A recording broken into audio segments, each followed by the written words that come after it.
বাংলাদেশের রাজনৈতিক পট পরিবর্তনের পর আঞ্চলিক রাজনীতিতে তৈরি হয়েছে নতুন সমীকরণ। এর ধাক্কা লেগেছে ভারতের পর্যটন ও চিকিৎসা খাতে। বিশেষ করে বাংলাদেশি রোগী ও পর্যটকের সংখ্যা কমে যাওয়ায় বিপাকে পড়েছে কলকাতার স্থানীয় ব্যবসায়ীরা। এই সুযোগে বাংলাদেশের স্বাস্থ্য খাতে বিনিয়োগে আগ্রহী হয়ে উঠেছে চীন। ভারতের পর্যটন মন্ত্রণালয়ের তথ্যমতে চিকিৎসার উদ্দেশ্যে প্রতি বছর ভারতে যেতেন প্রায় ২৫ লাখ বাংলাদেশি। এই থেকে ভারতের আয় হতো প্রায় $৫০ মিলিয়ন।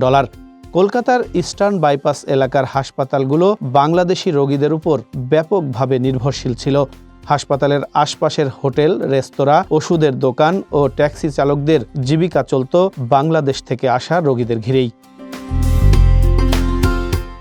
কিন্তু ৫ আগস্টের পর থেকে ঢাকা-দিল্লি শীতল সম্পর্কের জেরে বাংলাদেশি পর্যটক ও রোগীদের ভিসা সীমিত করে দেয় ভারত। এতে বড় ধাক্কা খায় কলকাতার সেবা খাত এবং স্থানীয় ব্যবসায়ীরা।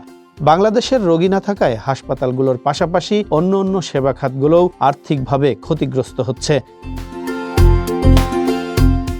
এই সুযোগ কাজে লাগিয়ে বাংলাদেশের স্বাস্থ্য খাতে বড় বিনিয়োগের প্রস্তাব নিয়ে এগিয়ে এসেছে চীন। সম্প্রতি পররাষ্ট্র উপদেষ্টা মোহাম্মদ তৌহিদ হোসেনের সঙ্গে একটি বৈঠক করেছেন ঢাকায় নিযুক্ত চীনের রাষ্ট্রদূত ইয়াও এন। এই বৈঠকে ঢাকায় একটি বিশেষায়িত হাসপাতাল নির্মাণের প্রস্তাব দেয় চীনা রাষ্ট্রদূত। উন্নত চিকিৎসার জন্য বাংলাদেশি রোগীদের চীনে পাঠানোর ব্যাপারে আলোচনা করেন তারা।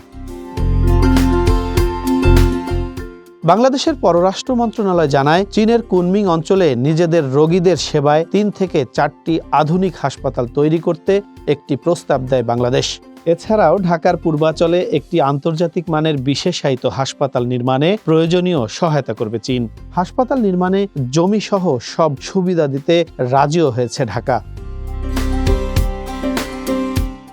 এর আগেও এ ধরনের হাসপাতাল নির্মাণের প্রস্তাব এসেছিল চীন, তুরস্ক এবং সৌদি আরবের কাছ থেকে। সে সময় সিঙ্গাপুরের মাউন্ট এলিজাবেথ এবং থাইল্যান্ডের বামরুনগ্রাদ হাসপাতালের আদলে প্রকল্প বাস্তবায়নের প্রস্তাব দেওয়া হলেও তা নাকচ করে দেন তৎকালীন প্রধানমন্ত্রী শেখ হাসিনা।